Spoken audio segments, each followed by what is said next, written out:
Welcome to Reviewing Disney. My name is Will, and this episode we're reviewing Expedition Everest. Before the jaw-dropping floating mountains of Pandora appeared, Expedition Everest was the biggest and arguably one of the only draws to Animal Kingdom. Expedition Everest is a thrilling coaster. Well, at least for Disney standards, and like all Disney roller coasters, they have to be built within a mountain or totally enclosed in a building.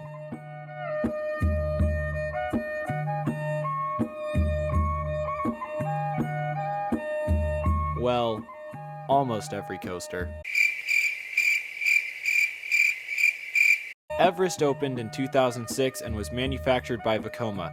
Expedition Everest looms over the park and is perhaps the most photogenic Disney mountain ever built. Speaking of height, Expedition Everest stands at a height of 199 feet tall, making it the tallest Disney mountain ever created. Everest's queue wraps in and out of an old Tibet village. You'll pass through a temple, numerous rooms filled with hiking equipment, and a Yeti museum, which contains information about the mysterious Yeti. For not being built in the era of interactive queues, Everest's queue is very well done with tons of artifacts to read and look at. Everest Station is sorta on the bland side. Aside from some cargo gear and bags, there isn't much theming at all, which isn't a huge deal, but just something to note. Now, let's get to the actual ride. Expedition Everest starts off with a small lift hill that leads to a short drop. Riders then circle around the 118-foot tall lift hill. As the train ascends the main lift, you'll pass by a ransacked temple with murals of the Yeti, warning the riders of the dangers up ahead. At the top of the mountain, the train curves around the peak and heads towards a section of track that has been ripped apart. This is where Everest's signature element happens. The track switches and the train speeds backwards through the mountain in complete darkness. This is definitely the most thrilling part of the attraction and may come as a surprise to most visitors.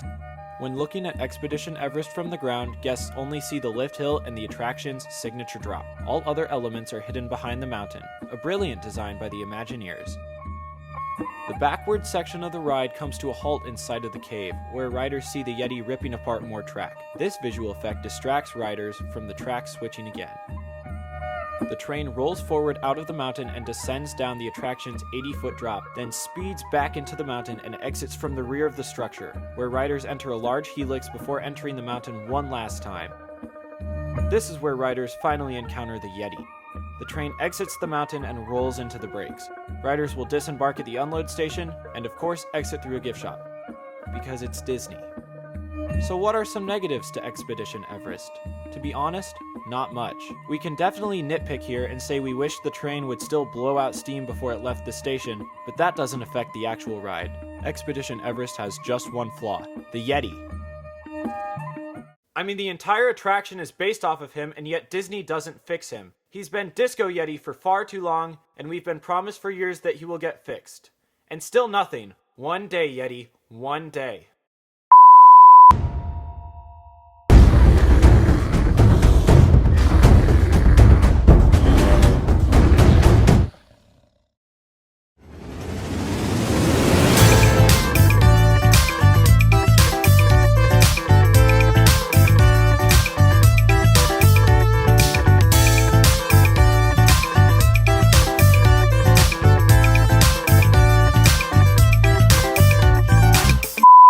With that being said, Expedition Everest is still the apex of Imagineering and a great attraction for Animal Kingdom. So, what's the score? Remember, each score is graded out of 10 points, and we're not just grading attractions solely based on the ride itself, but the entire experience.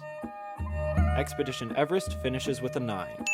It's one of the more thrilling attractions at Walt Disney World, but its incredible theming and ominous backstory makes Expedition Everest much more than just a coaster. Don't forget to subscribe and click the eye icon in the upper right corner of your screen to take our Expedition Everest poll. Post your own score in the comments section below. Thanks for watching. You can check out some more videos right now.